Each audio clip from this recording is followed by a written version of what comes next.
Actualidad Radio. La información nunca sonó tan bien. De traer a nuestra mesa de trabajo lo más que podemos de la información que hay hasta este momento sobre ese intento de asesinato de Miguel Uribe Turbay, que como saben ustedes, les comentaba, está en estado crítico de máxima gravedad. Su esposa pedía oraciones, dice que tiene que ser un milagro realmente saber si va a poder seguir adelante. La operación se realizó, las dos operaciones, con total éxito, pero obviamente la gravedad del asunto hace que todavía esté en estado crítico. Las imágenes no tengo que explicarles, lo hemos estado hablando con nuestros invitados, seguramente ustedes los han visto en las cadenas de televisión y a través de las redes sociales. Muchas preguntas todavía en el aire, demasiadas preguntas para mi gusto, y sobre todo porque dicen que todas las avenidas apuntan a Roma. Y esto no se trata de culpar al presidente Uribe, al presidente de turno, pero es indudable que ese lenguaje del odio está ahí. Así que yo quisiera, si ustedes me permiten, viendo además las inconsistencias que tiene Petro, que escucháramos primero un audio que hizo él en el día de ayer y que quiero traspasárselo a ustedes. Vamos a escucharlo. Sale Cepeda el malo a decir: Petro me amenazó, deje de llorar, responda con política, que para eso venimos. Si los amigos de Efraín Cepeda se les ocurre negar la consulta popular, el pueblo va a borrar esos congresistas de la historia de Colombia. Bueno, el pueblo va a borrar la sombra de esos congresistas en Colombia. Esto no fue ayer, creo que esto fue hace una semana, pero ahora nuestro próximo invitado nos va a decir. Y es que ese lenguaje, esa retórica del odio que ha tenido Petro, insisto en mi frase, cuando un presidente siembra odio, no tarda en cosechar sangre. Y esto es la crónica de algo anunciado. Vamos a hablar precisamente sobre esta figura de Petro, como yo le llamo, y perdónenme, pero creo que es así, y hoy más que nunca, un guerrillero con banda presidencial. Tenemos con nosotros a Ernesto Yamure, director de la página web Los Irreverentes, ex asesor para la paz del gobierno de Álvaro Uribe, periodista y también politólogo, a quien quiero dar la bienvenida por estar con nosotros. Muchísimas gracias por acompañarnos, Ernesto. Hola, Marian, buenas tardes, gracias por la invitación. A ver, hay muchas connotaciones que a mí no me gustan entre lo que ha pasado, tristemente, este ataque contra Miguel y la figura de Petro, pero yo sé que tú has hecho también una investigación y me gustaría que también tú nos lo pusieras en contexto.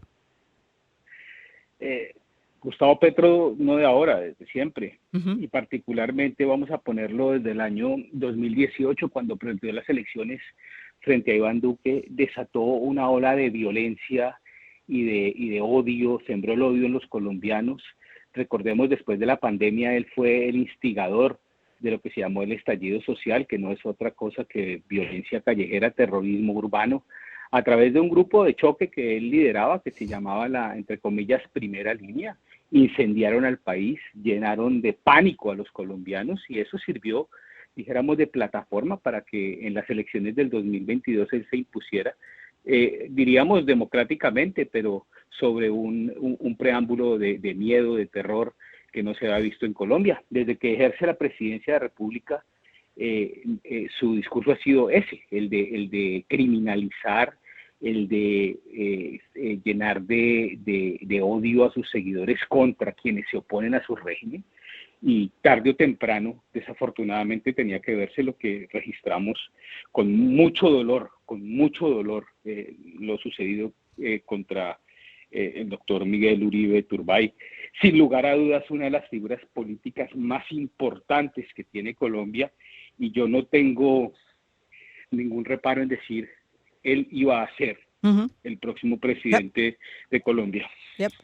Yo no me cabe la menor duda. Ayer estábamos hablando justo en la noche con otros compañeros colombianos y yo les daba la misma opinión. Les dije, miren, discúlpenme, pero creo, sin tener una bolita de cristal, que tenía unas grandes posibilidades de convertirse en el próximo presidente de Colombia. Ahora la pregunta del millón que yo le hacía al presidente Pastrana hace unos instantes. Ayer conversaba con el presidente Uribe en la noche.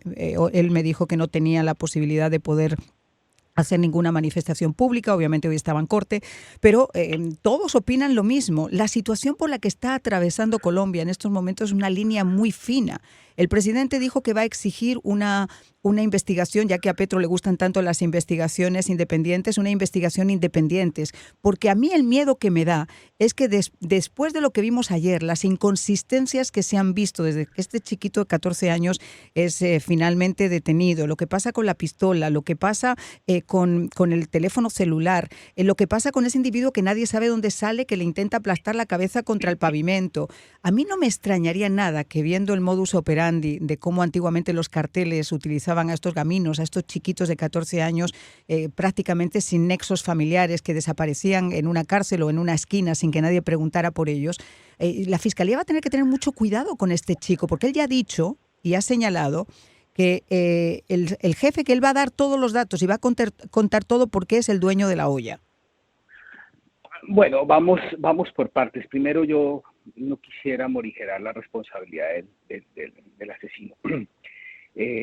Quien delinque como adulto debe ser castigado. Absolutamente. Como adulto.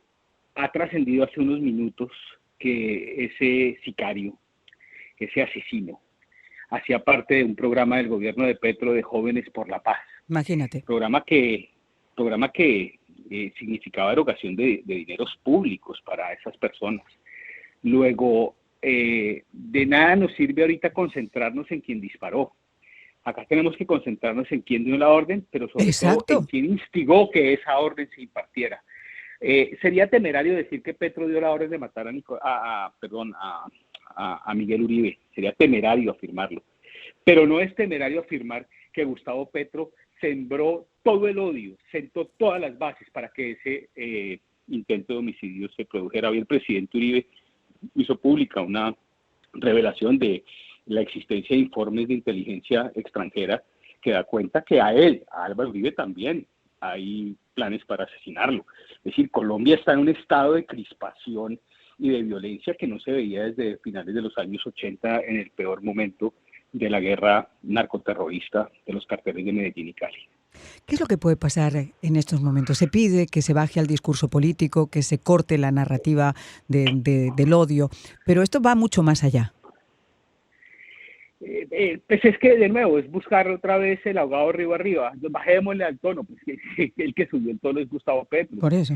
El que se ha encargado, hoy lo seguía manteniendo, hoy seguía insultando a los partidos políticos que con toda legitimidad anunciaron que no se van a hacer presentes en una convocatoria hecha por el gobierno nacional para hablar de las garantías electorales. ¿Qué garantías electorales puede haber en Colombia cuando el propio presidente de la República permanentemente, hoy mismo lo sigue diciendo, sigue criminalizando a la oposición? En Colombia hay una división de poderes, hay unas instituciones que actúan y no todo el mundo marcha al ritmo de su programa político, programa retardatario socialcomunista, y por supuesto que hay sectores políticos que se oponen a él. Lo que no es admisible desde ningún punto de vista es que quienes se oponen terminen siendo criminalizados. Es que ya tenemos a Miguel Uribe en una situación que, lastimosamente, según los reportes médicos, y en esto lo vamos a especular, pues no está reaccionando al tratamiento. Luego, las heridas que recibió en su cabeza son bastante delicadas y ya lo dicen los médicos, cuando esto está en manos de un milagro es porque estamos en una situación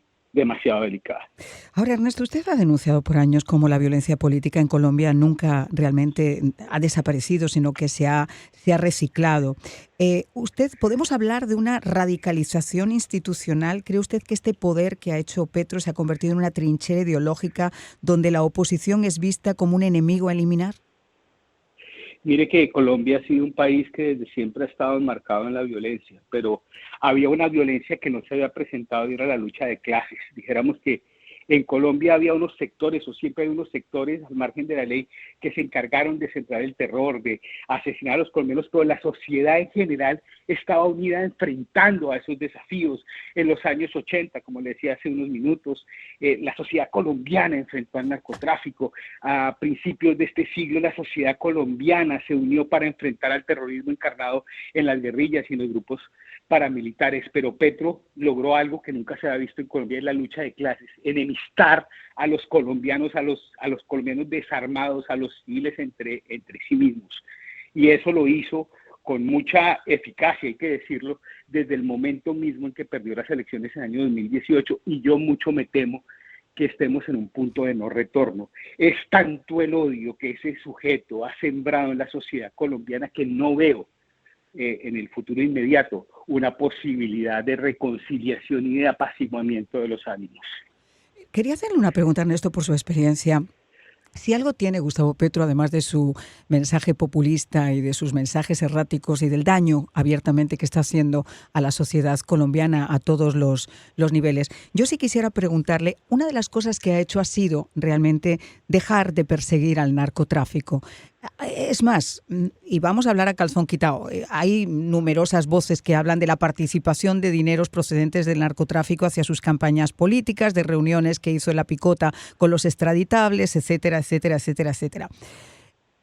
¿Cree usted en este momento que puede haber una red detrás de este ataque, fuerzas que operan con complicidad estatal para silenciar las voces que le son incómodas a Gustavo Petro? Es muy posible. Sería muy especulativa la respuesta. Yo tengo todavía mucha confianza en la fuerza pública colombiana, que ha sido históricamente legalista e institucionalista.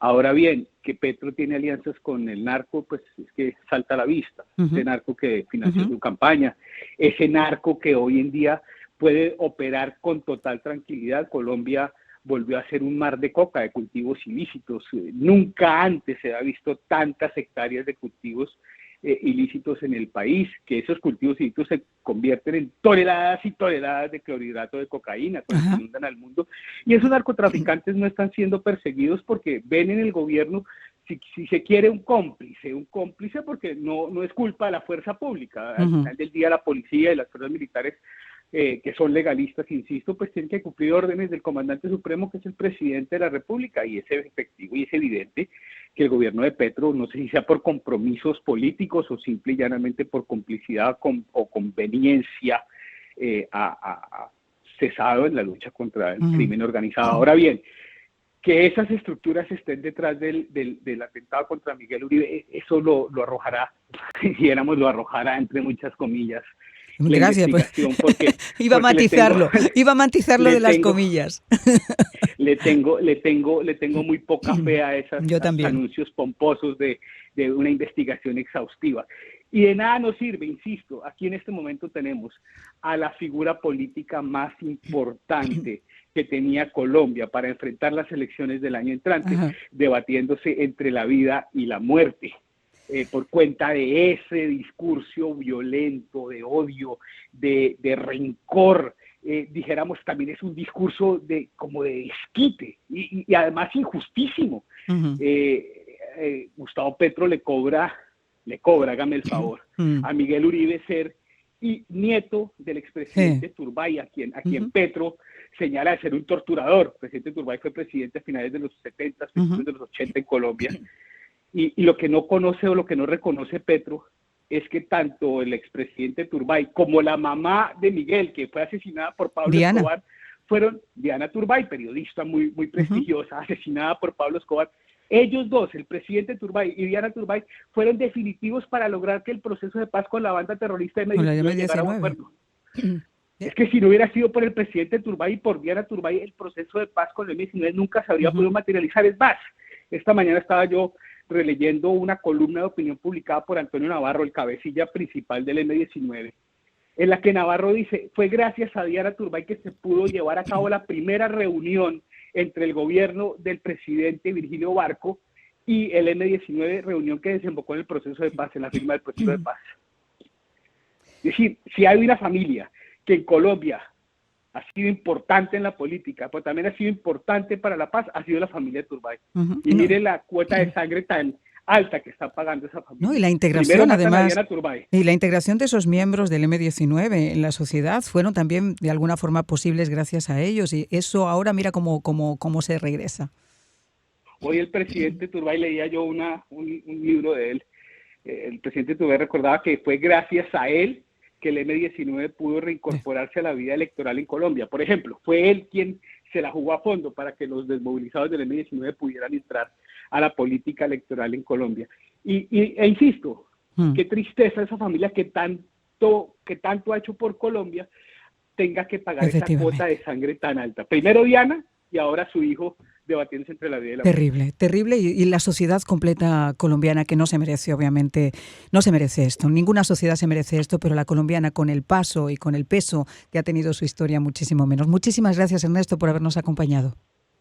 A usted, Marian, por la invitación, un cordial saludo. Y pues bueno, no es un día feliz, mucho menos. Un día muy triste. No lo es, claro que sí, pero bueno, nos mantenemos pendientes y en oración. Muchísimas gracias.